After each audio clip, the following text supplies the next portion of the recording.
Hey everybody, this is Joshua Kenny Greenwood. I am the senior pastor and the overseer here at the Empowerment Center Church and churchfreedom.org. I'm also the author of this book called The Corporation Soul, Freeing America's Pulpits from the Restrictive 501c3 Laws for Churches. Today we actually got a question over the internet, and they asked us, when signing legal documents on behalf of my ministry's Corporation Soul, do I need to use my personal signature or sign in the name of the Corporation Soul itself? That is an excellent question. I am actually going to err on the side of caution here, and because the corporation soul acts as a natural person, and the corporation soul is literally the seal, their signature literally is their seal. Um, we actually recommend to every church and every pastor that gets a corporation soul that they need to sign all their documents in the name of the corporation soul itself, because the name of the corporation soul is the title and the office that's within the church, but it also acts as a natural person. So, for all intents and purposes, I am two people in one. I am both Joshua Kenny Greenwood, who is the senior pastor of the Empowerment Center, okay? But I'm also a completely different person. I am the Empowerment Center's overseer, and that is the corporation soul that manages and oversees the resources that the Empowerment Center has. That's our church, okay?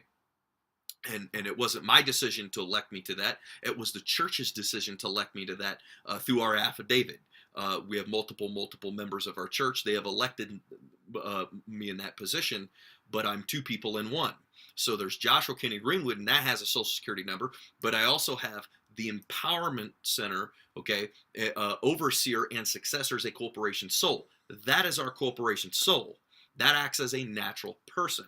And because it acts as a natural person, and it is the entire thing, the Empowerment Center overseer and successor is the corporation soul, you can get little stamps, or you can stamp your name on checks, on receipts, on whatever.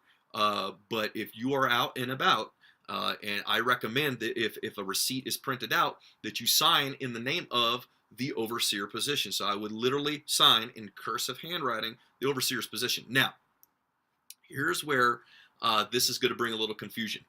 And it comes with the banks, because here's the problem. Banks do not understand this concept. Don't try to educate them. You could try, but it's probably not going to work. Okay, they have no knowledge of the corporation soul.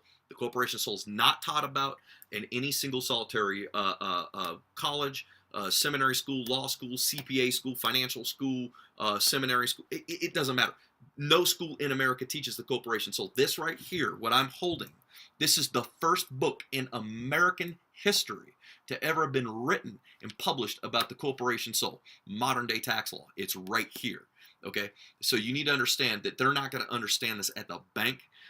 So when you go to set up your account, I know you're going to be really eager. Why don't I just sign it in the name of? Okay, they're not going to open it. It'll just cause confusion at the bank. Set up the account exactly what we're talking about on your checks, on every receipt, everything. Make sure it's all in the name of the corporation soul's overseer. So if you have to sign the bottom of a check, make sure if it's the official activities and duties of the church that you sign the name of the corporation soul. That is the seal, that is the signature. So I would actually sign it, the Empowerment Center overseer, in cursive handwriting on that check. So just make sure that you keep that in mind. I hope that this answers your question. The book gives a really detailed answer in the reasonings behind it, in the different case precedences that we looked at investigating things. We put that all into account when we wrote into the book. So the book gives a really detailed answer. And the book also answers every conceivable question that you can't even think to ask related to the corporation soul. It answers those too.